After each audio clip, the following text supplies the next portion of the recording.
Arsenal versus Real Madrid in the quarterfinals of the Champions League, and everyone was still saying Mikel Arteta out. Do you feel foolish right now, or do you still say, yeah, Mikel Arteta's rubbish, he's done, he's finished, he needs to go, £700 million spent on players, and where has it got us? Well, let's see.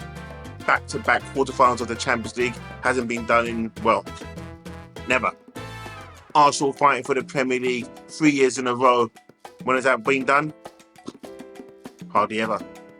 Okay, no Premier League title. Okay, no Carabao Cup. Okay, no Champions League final as yet. Okay, I hear that. But Arsenal are doing something that many supporters would love their manager to be able to do. And that is compete. I'm Ty Knight here for TK24 Sports. If you're new to the show, like, subscribe, and turn that notification on so you don't miss a show every time we upload. Now, this show doesn't have to take a long time, but give me 8 minutes of your time and we're going to get into something that's going to be mental. Arsenal actually have a chance of getting to the semi-finals of the Champions League this season, where they could face either PSG or Aston Villa. And I think Arsenal have a brilliant chance of doing so. And you're thinking, how the hell are they going to stop a Mbappe, Bellingham, Vinicius Jr., Rodrigo, let's say Valdez, Modric that's going to come off the bench? But apart from that, that is it. And that's a lot of firepower. Don't get me wrong. Arsenal only have a Trossard, a Martinelli. Now he's back. And Moreno, do not laugh, okay, when I said that Moreno, he is there. Declan Rice, Martin Odegaard, and Raheem Sterling. You still laugh. I still cuss him. You still cuss him. But Arsenal do have them at their disposal. And Ethan Ranieri. Okay, those names are not massive names compared to what I just mentioned to Real Madrid. But one thing you have to understand, Real Madrid has names for players. That's all it is. Just names.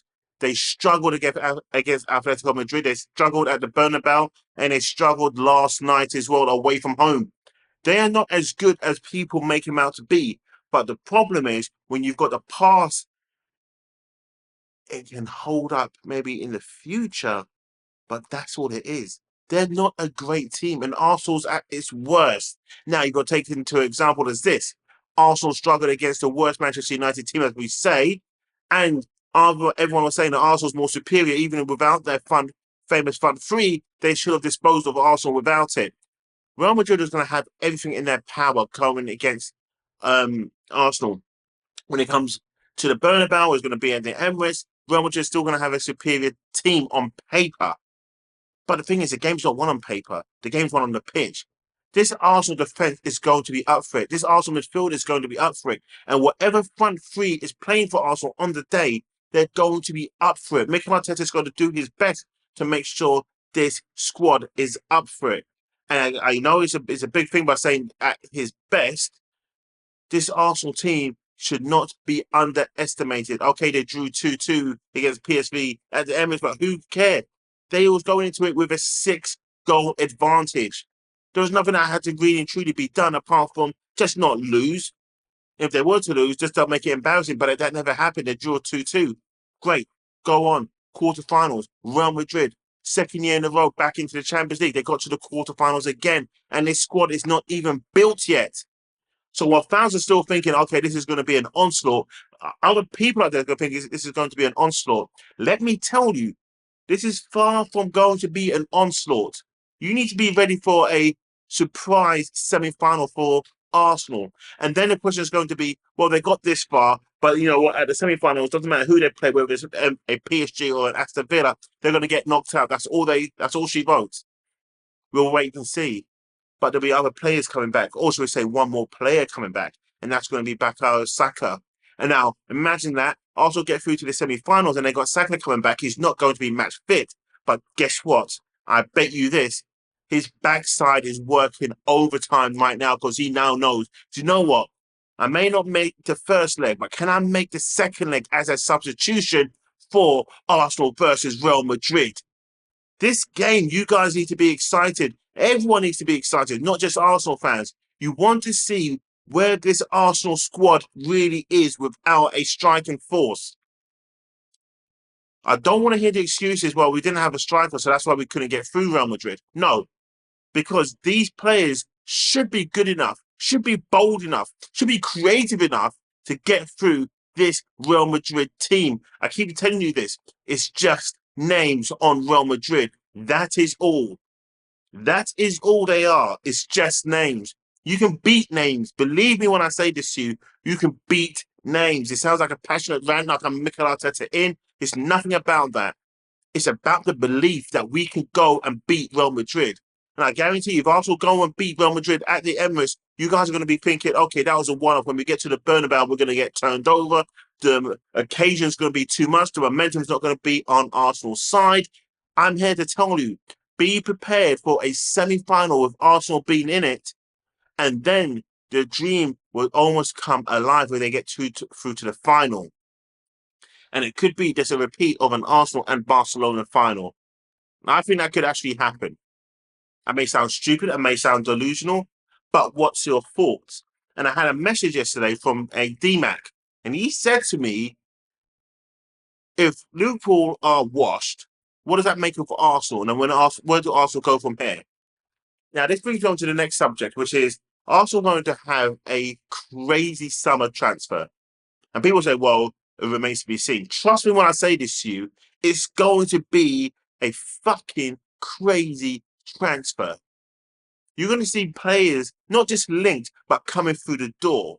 You're going to see all sort of players linked to Arsenal in the summer, but they're going to spend some serious cash. They made, what, over 102 or 120 in the Champions League this year. They got their Champions League money from last year. That's why they kept their powder dry for January. And it was clever accounting.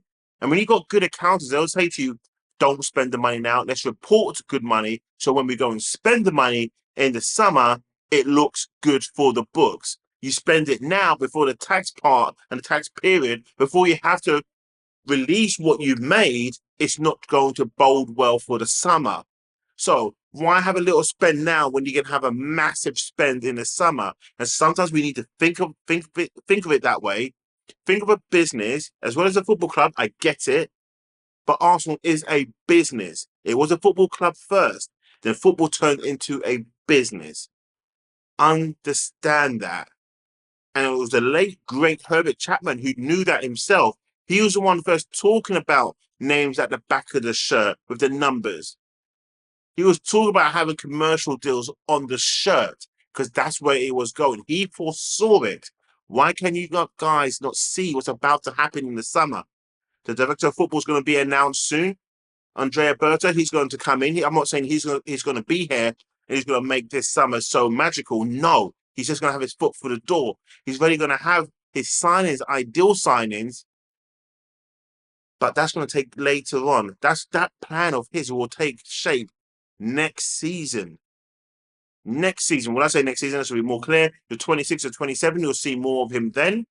But this year, he's going to help us get over the line with a few deals coming for the 25-26 season. Arsenal are about to spend big. And beforehand, I was talking about, is this going to be Sesko over Isak? From what I'm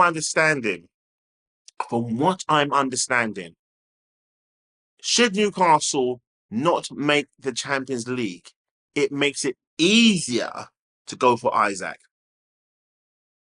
Not impossible, makes it easier. The negotiations will be more open than closed. Newcastle make the Champions League? It's a closed question. It's a closed negotiation. You don't have to go in there with a stupid amount of money to say to Newcastle, we want to take it off your hands. Newcastle don't make the Champions League, sorry. That conversation is easier. Then who would I rather have? I did say Sesko, but in the powers of everything, Isak would just be more than a dream signing. It would be more than a dream signing. It would be a hallelujah moment of like, okay, now we should win the league now. Mikel Arteta's got no excuses, but you need to topple that. You need to have things on the side. You know, you get your main dish, but then you order a bit of a side dish as well at the same time to complement the main dish. So if Isak's the main dish, what's the complementary size that comes along with the main dish? And who would you like to see complement the main dish of an Isak coming into Arsenal Football Club? Let me know in the comments below. Road to 1,000 subscribers is on its way. We're so close, people. Let's make it happen by over the weekend. We get to the first 1,000 subscribers, and after the first 1,000, we know we're going to the top. But I cannot get there without you, without your help. Now, DMAC, was my response right for what your question was? The more questions you guys give me, I respond straight away. Not in a video form. I will also respond in a comment form as well. So, DMAC, thank you for reaching out. Much appreciated. I'm tying out here for TK24 Sports.